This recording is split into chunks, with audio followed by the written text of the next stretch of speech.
오늘은 끝으로 권하노니라는 제목으로 보면 로마서 16장 17절부터 27절까지에 나타난 우리 하나님의 말씀을 전하겠습니다. 이제 오늘로써 로마서 강의를 마치게 되는데요. 33번째 강의로서 이제 로마서 강의를 마치게 됩니다. 사도 바울은 로마서 16장을 끝으로 로마 교회에 보내는 긴 편지를 마무리합니다.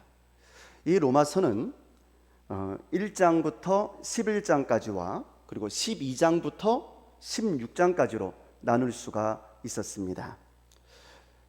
첫 번째 부분은 교리적인 부분이었고요. 두 번째 부분은 윤리적인 부분이었습니다. 11장까지의 이 교리적인 부분에서 가장 중요한 주제는 뭐였냐면 죄인된 우리 인간들이 의로우신 창조주 하나님과 어떻게 관계를 맺을 수가 있겠는가? 어떻게 죄인인 우리 인간들이 구원을 얻을 수가 있겠는가 하는 것이었고요.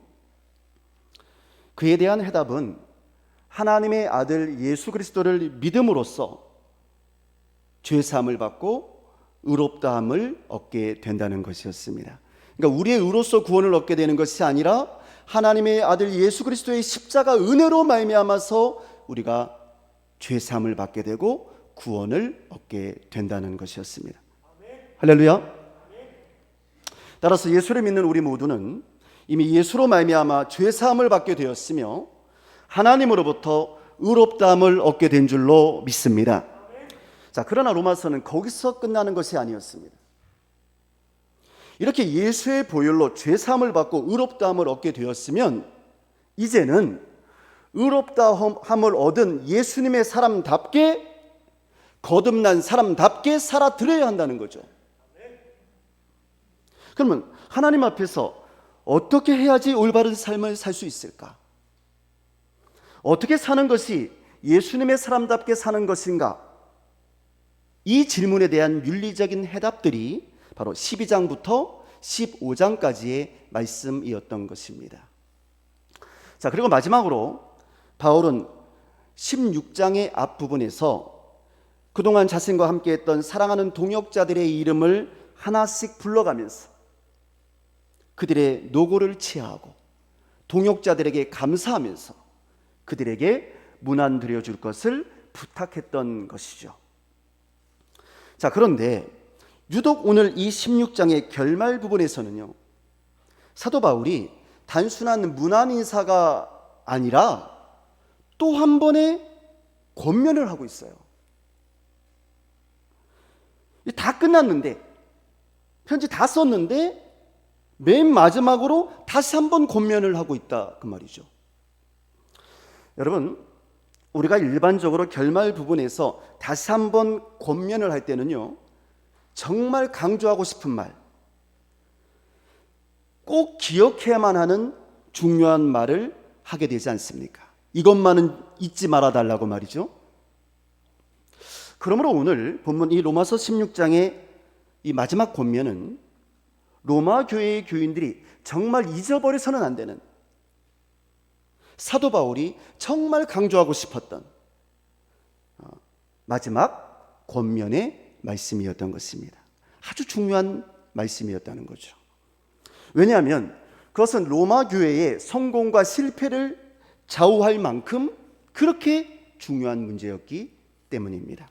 자, 그렇다면 그렇게 중요했던 바울의 마지막 권면, 이것만은 잊지 말아주세요 라고 하였던 바울의 마지막 권면은 무엇이었을까? 17절의 말씀입니다. 본문 17절 우리 함께 같이 읽겠습니다. 형제들아, 내가 너희를 권하노니 너희가 배운 교훈을 거슬러 분쟁을 일으키거나 거치게 하는 자들을 살피고 그들에게서 떠나라. 아멘. 우리는 이 말씀을 통해서요, 로마 교회 안에 정통 기독교 교리를 거스르는 사람들이 있었다는 것을 알 수가 있습니다. 그들은 로마 교회가 사도로부터 받은 교훈들에 대해서 반대를 하고 자신들의 생각과 자신들의 가치관과 자신들의 문화적인 기반 위에서 자신들의 생각과 주장을 관철시키려고 교회 내에 분쟁을 일으키는 사람들이었습니다. 바울은 이렇게 분쟁을 일으키는 사람들, 다른 사람들을 거치게 하는 사람들이 누구인가를 살펴보고 그들에게서 떠나라고, 그들과 어울리지 말고 그들에게서 떠나라고 마지막으로 다시 한번 권면의 말씀을 주었던 겁니다. 그만큼 교회 내에서의 분쟁의 문제는 중요한 문제였던 거죠. 왜냐하면 교회 안에서의 분쟁은요, 그 자체로 교회의 부흥을 방해하는 가장 큰 위협적인 요소가 되었기 때문입니다. 그러니까 분쟁하는 교회는 부흥할 수 없어요. 절대로 부흥할 수 없습니다. 다투는 교회. 자, 그뿐만이 아닙니다.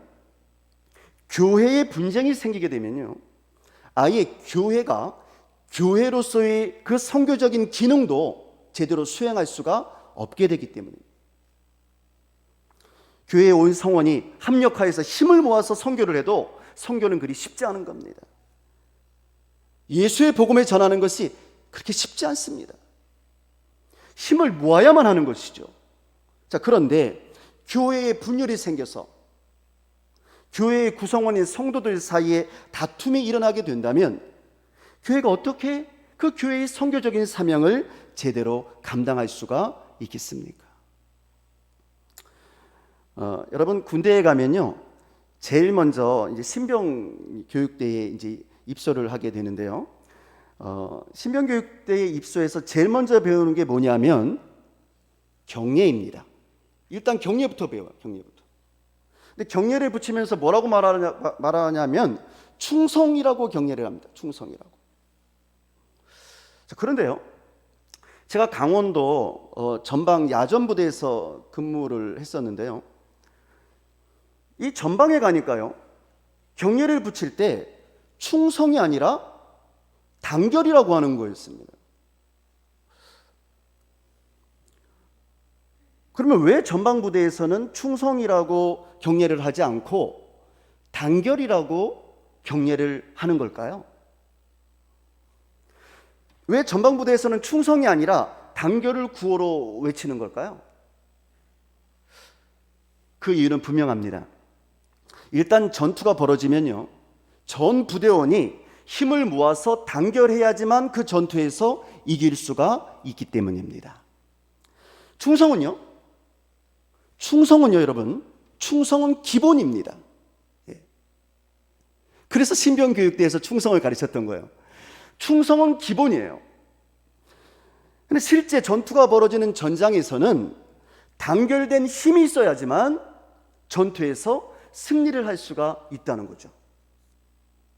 혼자서는 결코 전투에서 승리할 수가 없는 겁니다. 아무리 혼자 충성한다고 해봐도 안 되는 거예요. 나 혼자 충성한다고 되는 게 아니라니까요. 힘을 모아서 단결을 해야지만 승리할 수 있다는 거예요. 성도 여러분, 교회가 무엇입니까? 교회는 사단과의 영적 전쟁의 최고 전진 기지가 아닙니까? 교회는 영적인 전방부대예요. 그래서 저는 교회의 구호도 단결이 되어야 한다고 생각합니다. 아멘이신가요? 충성은요? 충성은 기본이라니까요. 네. 충성은 우리 예수 믿는 사람들의 기본입니다. 우리 하나님을 향한 이 충성된 마음은 우리 신앙인들의 기본인 거죠. 기본. 당연히 있어야 하는 거죠. 당연히. 그러나 영적인 전쟁터에서는 이 충성만으로는 안 되는 거예요. 반드시 예수 안에서 힘을 모으는 단결이 필요한 줄로 믿습니다. 그래서 저는 우리 단결이 우리 강진읍교회의 영적인 경례가 되었으면 좋겠습니다. 예수 안에서 단결! 폼 좀 납니까? 네? 네, 경례한 지가 하도 오래돼가지고 예수 안에서 단결. 자, 그런데요, 오늘 성경은 교회 안에서 이렇게 단결하지 아니하고 분열을 일으키는 사람들에게는 어떤 특징이 있다는 거예요. 자, 어떤 특징이 있는 걸까?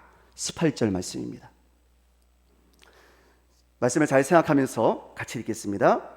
이 같은 자들은 우리 주 그리스도를 섬기지 아니하고 다만 자기들의 배만 섬기나니 교활한 말과 아첨하는 말로 순진한 자들의 마음을 미혹하느니라. 아멘.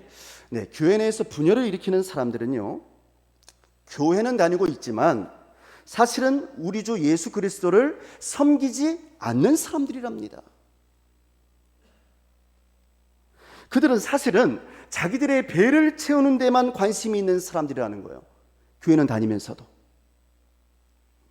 다시 말해, 교회 내에서 어떤 일들을 해나갈 때도 그들은 예수 그리스도의 유익이 아니라 자신들의 유익을 그 판단의 기준으로 삼는다는 거예요.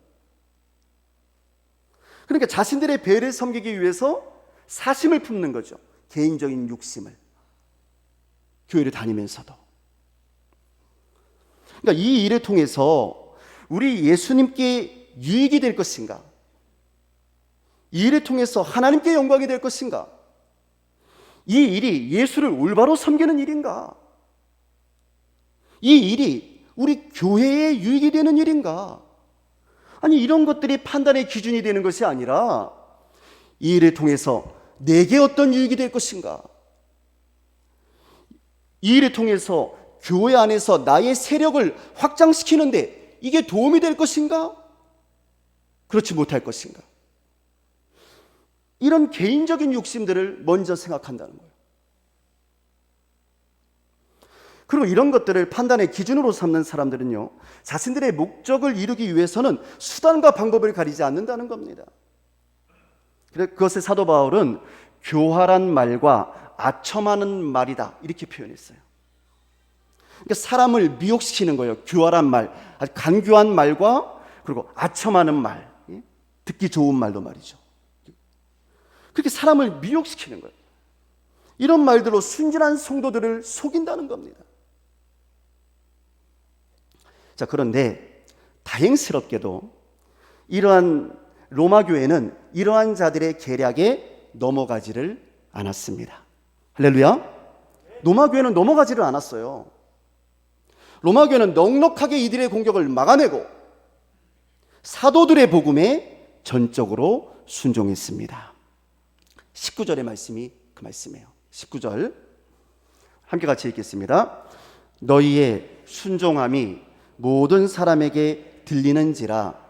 그러므로 내가 너희로 말미암아 기뻐하노니 너희가 선한데 지혜롭고 악한데 미련하기를 원하노라. 아멘. 바울은 로마 교회의 순종함이 나에게까지 들려왔다는 거예요. 로마 교회가 복음에 바르게 서 있다는 그 소식이 들려왔다는 거죠. 그들이 분열되지 아니하고 순전함으로 하나가 되어서 나는 지금 너무 기쁘다는 겁니다. 그래서 바울은 기쁜 마음으로 그들에게 이렇게 권면을 합니다.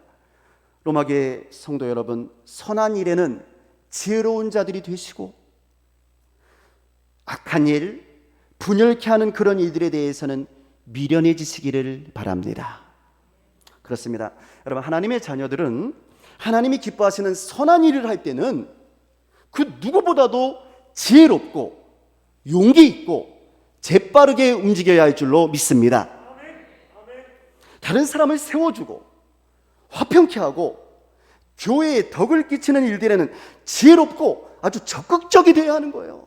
누가 시키지 않아도 내가 자발적으로 나서서 그 일을 감당해야 하는 것이죠.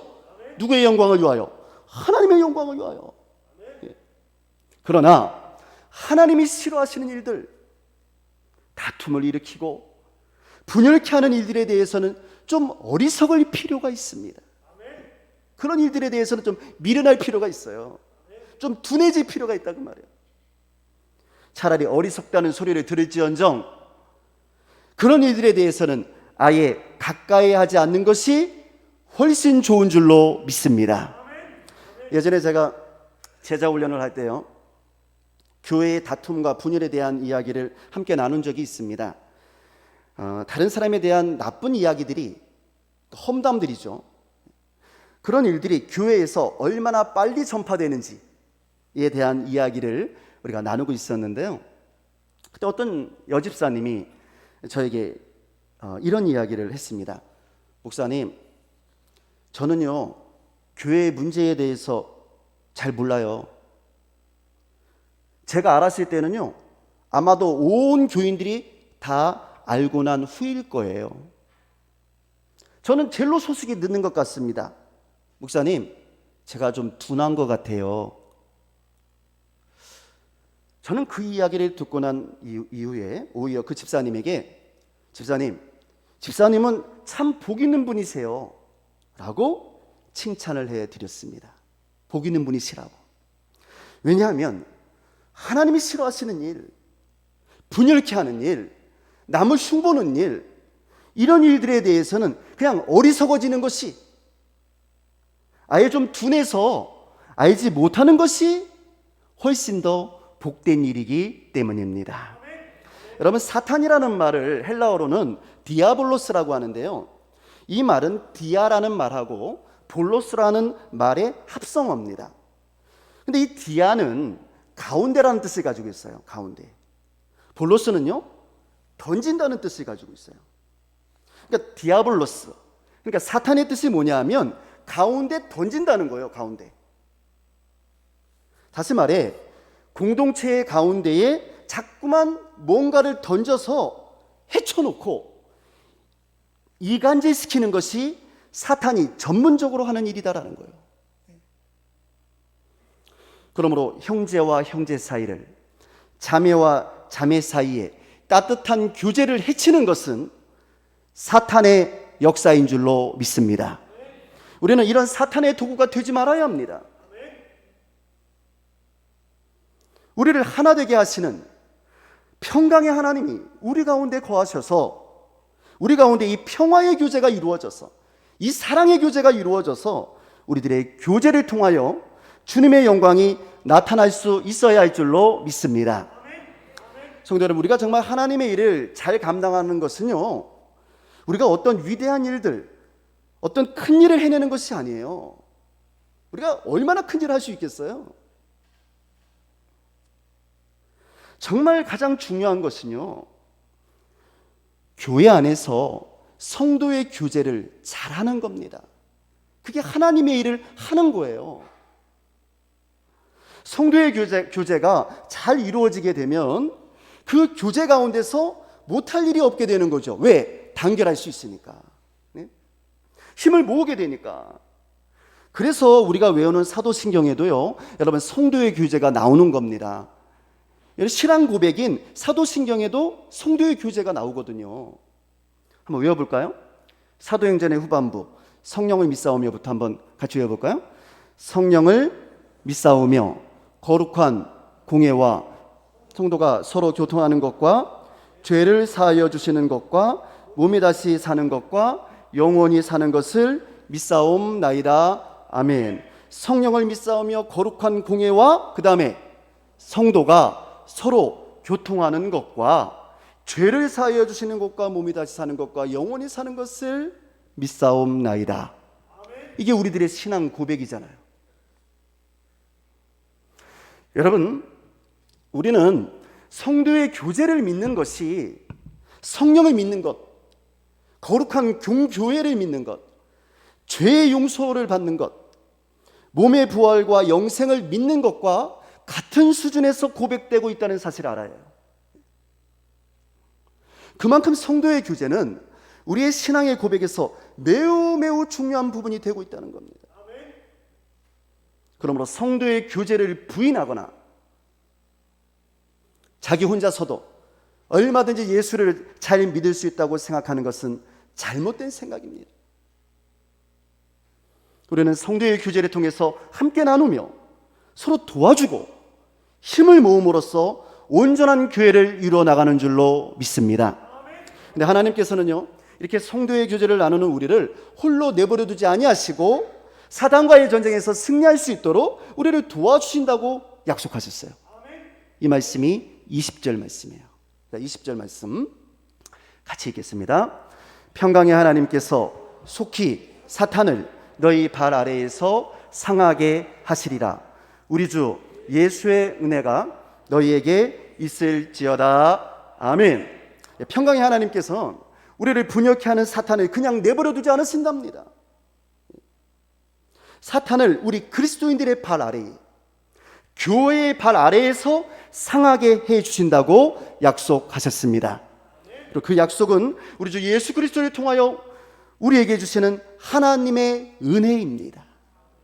그러므로 우리는 우리를 도우시는 이 하나님의 은혜로 말미암아서 우리를 분열케 하려는 사단과의 이 영적인 전쟁에서 반드시 승리할 수 있는 줄로 믿습니다. 사랑하는 성도 여러분, 저는 오늘 사도 바울이 로마 교회의 이 영적인 성숙을 믿으면서도, 잘하고 있음을 믿으면서도 다시 한번 더 교회의 단결과 평안을 당부할 수밖에 없었던 그 간절한 마음에 우리 모두가 귀를 기울였으면 좋겠어요. 다툼과 원망과 분열은 하나님의 일이 아닙니다. 그것은 사탄의 일입니다. 이제 우리는 사탄의 공격에 수비만 하고 있을 수는 없습니다. 오히려 우리가 공세적으로 나아가야 합니다. 어떻게 해요? 예수 안에서 단결. 할렐루야. 예수 안에서 단결을 외치면서 나아가야 하는 거예요. 로마 교회의 교인들처럼 우리를 분열시키려고 하는 사탄의 어떤 공격에도 단결로서 맞서야 합니다.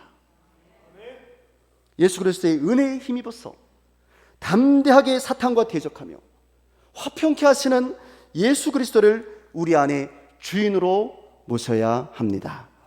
자, 그러면 이렇게 화평을 이루기 위해서 우리가 무엇을 해야 하는 걸까 하는 겁니다. 가장 중요한 것은요, 우리 안에 먼저 예수 그리스도를 모시는 일입니다. 여러분, 이것부터 해야 되는 거예요.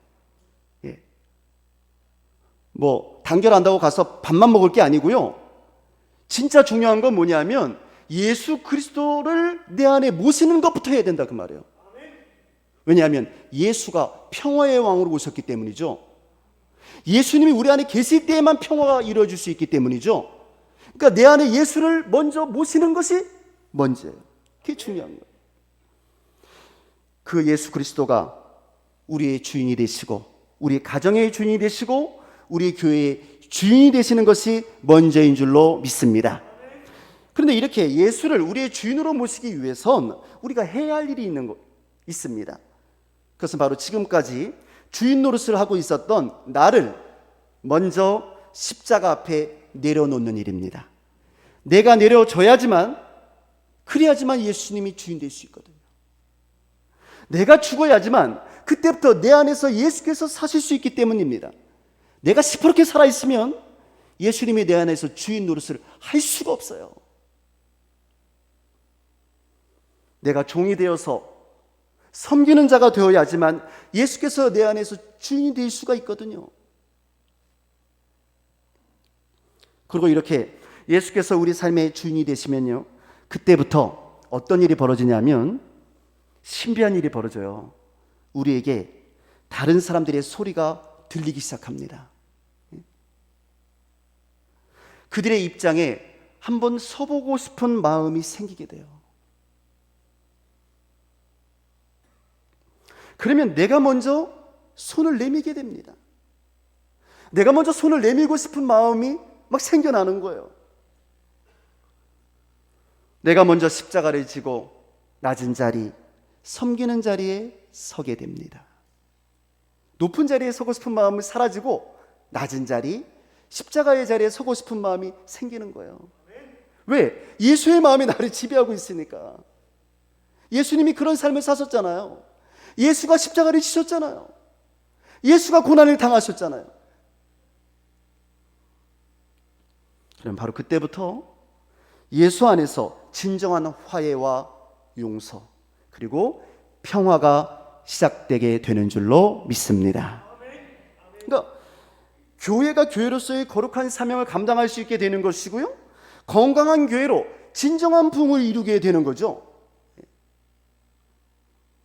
저는 우리 강진업 교회가 로마 교회처럼 이렇게 진정한 평화를 이루어가는, 성도의 아름다운 사랑의 교제가 넘쳐나게 되는, 말씀으로 든든히 서가는 교회, 하나님이 기뻐하시는 진정한 부흥을 이루어가는 교회가 되었으면 좋겠습니다. 사도 바울은 로마 교회에 보내는 이 로마서의 맨 마지막을요 27절에서 이렇게 장식을 하고 있어요. 27절 말씀 함께 같이 읽겠습니다. 지혜로우신 하나님께 예수 그리스도로 말미암아 영광이 세세 무궁하도록 있을지어다. 아멘. 여러분, 누구에게 영광이 있으라고요? 지혜로우신 하나님께, 하나님께 영광이 세세 무궁토록 있을지어다.